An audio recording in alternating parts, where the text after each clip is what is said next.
이번에는 자, 두 번째 자료 정리를 하는 두 번째 방법, 바로 도수 분포표입니다. 자, 도수 분포표에 대해서 한번 알아보도록 하겠습니다. 자, 여기 자료가 있습니다. 자, 다음 자료는 정연일에 반 학생들이 1년 동안 읽은 책의 숫자입니다. 자, 이 자료에 대해서 도수 분포표를 완성해라. 지금 뭐 완성이 아니라 그리는 거죠. 한번 그려보겠습니다. 자, 일단 정연일에 반 학생들이 모두 몇 명입니까? 자, 세보면 하나, 둘, 셋, 넷, 다섯에 세 줄이니까 5, 3, 15, 15명이죠. 15명의 1년 동안 읽은 독서량의 자료입니다. 보니까 그 적게 읽은 사람이 5권, 그렇죠? 많이 읽은 사람은 한 24권까지도 읽었네요. 자, 이런 자료들을 한번 알아보기 쉽게 정리를 한번 해보도록 하겠습니다. 자, 이렇게 표를 만들어 봤습니다. 자, 그러면 이 자료들을 한번 여기다 정리를 해보도록 하겠습니다. 자, 자료를 보시면 제일 작은 값이 5죠. 그리고 가장 큰 값이 24입니다.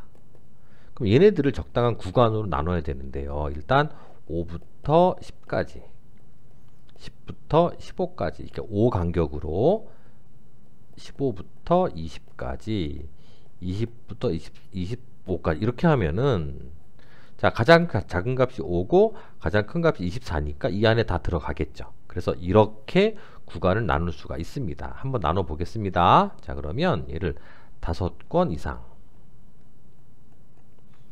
이상이죠, 이상. 그리고 10권 미만. 항상 왼쪽은 이상이고요, 오른쪽은 미만입니다. 기억하세요.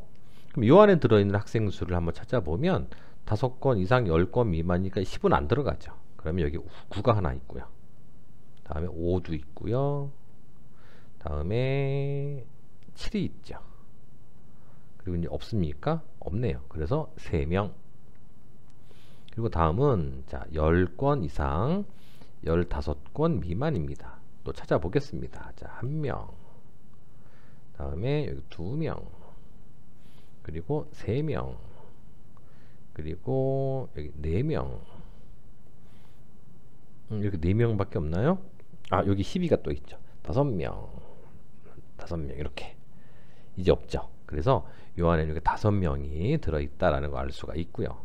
그 다음은 자, 15권 이상 20권 미만입니다. 여기는 17이 들어가죠. 그리고 19가 들어가네요. 그리고 18도 들어가고요. 그리고 18이 하나 더 있죠. 그래서 4명. 그 다음에 이제 20권 이상 25권 미만인 학생은 이제 하나, 둘, 3명 남았네요. 하나, 둘, 셋. 그래서 3명. 합계는요, 자, 다 더해보면 얘네 둘 더하면 8이죠. 얘네 둘 더하면 7이니까 더해서 모두 15, 15명이군요.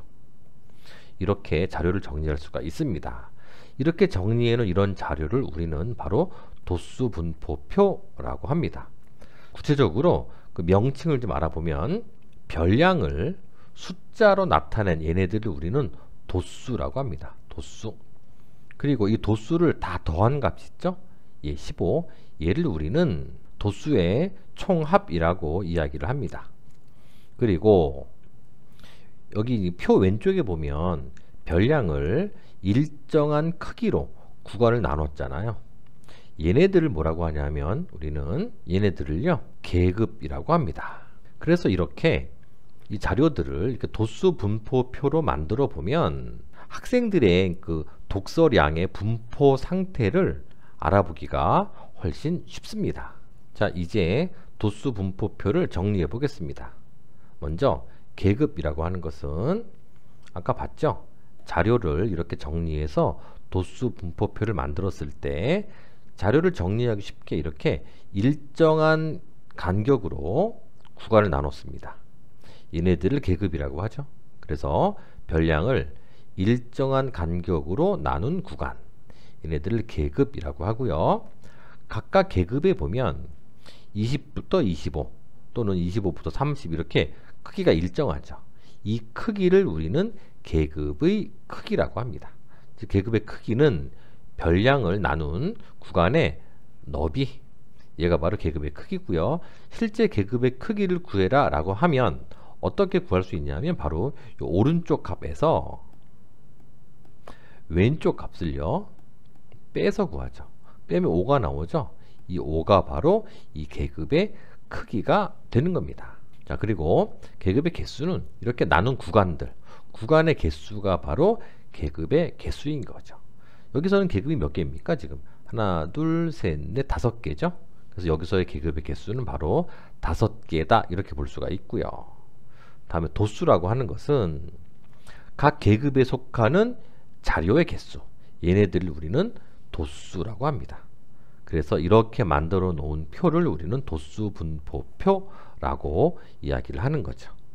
자, 하나만 더 좀 구체적인 내용인데 알아보면 지금은 사라졌지만 그래도 원래 있는 값이니까 꼭 알아두셔야 되는 것이 바로 뭐냐면 바로 계급 값이라는 게 있습니다. 요 계급의 계급 값은 그랬습니다. 계급 값이라고 하는 것은 요 계급 양 끝의 값의 정 가운데 값, 즉 얘네 둘을 더해서 나누기 2를 한 값, 이 값을 우리는 계급 값이라고 합니다. 여기서는 계급 값이 얼마냐면 이 30과 오른쪽 35를 더한 다음 2로 나누죠. 그럼 얼마가 나오냐면 32.5가 나옵니다. 얘가 바로 요 계급의 계급 값이 되는 거죠. 자, 이렇게 계급 값이라는 개념도 있으니까 알아두시고요. 이번에는 이제 도수 분포표를 만드는 방법에 대해서 알아보겠습니다. 자, 주어진 자료에서 가장 작은 별량과 가장 큰 별량을 먼저 찾습니다. 그리고 그 두 별량이 포함되는 전체 구간을 일정한 간격으로 나눠서 계급을 정합니다. 이 계급을 정하는 방법은 정해진 건 없고요. 그 자료마다 우리가 그 도수 분포표를 만드는 사람이 임의대로 정할 수 있습니다. 그리고 이 계급의 개수가 보통 5개에서 15개 요 사이가 되도록 이렇게 계급의 크기를 정해서 계급을 만들면 되고요. 그 다음은 그 각 계급에 속하는 별량의 개수를 꼼꼼하게 빠짐없이 세서 계급의 도수를 구합니다. 계급의 도수를 구할 때는요, 보통 헷갈리기 쉬우니까 이런 방법 또는 발을 정자 이런 방법을 써서 개수를 보고 세주면 편리하게 셀 수 있습니다. 자, 이제 문제를 하나 풀어보고 가겠습니다. 자, 오른쪽 도수 분포표는 40개의 식품이 있죠. 40개 식품에 100g당 열량을 조사해서 나타낸 겁니다. 물음에 답해 보도록 하겠습니다. 자, 1번부터 볼게요. 이 도수 분포표에서 A 값을 구하는 거죠. A가 여기 있네요. 자, 요 A 값은 보니까 그 열량이 300kcal 이상 400kcal 미만인 그 식품의 개수인 거죠. 자, 어떻게 구할 수 있냐면 원래 자료가 없잖아요. 그러면 그 도수의 총합 얘를 이용합니다. 자, 얘네들 다 더한 값이 40일 테니까요. A를 제외한 나머지를 다 더해서 40에서 빼면 되겠죠. 자, 한번 더해 보겠습니다. 자, 여기가 이제 4 더하기 7 더하기 A는 빼고 10 더하기 8 더하기 2죠. 그러면 일단 얘네 둘 더하면 11이죠. 그리고 얘네 둘 더하면 10이니까 이렇게 더한 값이 20입니다. 결국 31이 되는 거죠. 전체가 40이니까 얼마 차이? 9개 차이죠. 그래서 A는 바로 9가 나오는구나. 이렇게 구할 수 있죠. A는 9. 자, 다음 두 번째. 열량이 500kcal 이상 그리고 700kcal 미만인 식품 수를 구하는 겁니다. 자, 500 이상 700 미만입니다. 그럼 500 이상이면 여길 테고요. 700 미만이면 여기죠. 그럼 500 이상 700 미만이니까 이거 두 개 합친 거겠네요. 그래서 바로 얘네 둘 더해주면 되죠. 몇 개? 10개구나. 또 이렇게 구할 수 있고요. 다음에 3번. 열량이 높은 쪽에서 8번째인 식품이 속하는 계급을 구하는 거죠. 자, 열량이 높은 쪽에서 8번째입니다. 높은 쪽이면 이 끝이겠죠. 그래서 이제 제일 높은 쪽에 2개가 있고요. 두 번째는 높은 쪽에 8개가 있으니까 8번째인 얘는 바로 요 안에 속하겠죠. 그래서 얘가 속하는 계급이니까 바로 요 계급일 겁니다. 그래서 이제 그 계급을 구해라 그랬으니까 계급을 구하는 방법, 즉 계급을 적는 방법은 이 단위를 같이 적어줍니다. 어떻게? 500 킬로칼로리 이상, 그리고 600이죠. 600 킬로칼로리 미만, 이렇게 적어주는 겁니다. 그래서 계급을 적어줄 때는 반드시 여기 단위를 같이 적어주시고 이상과 미만도 꼭 적어주셔야 계급을 제대로 적어주는 겁니다.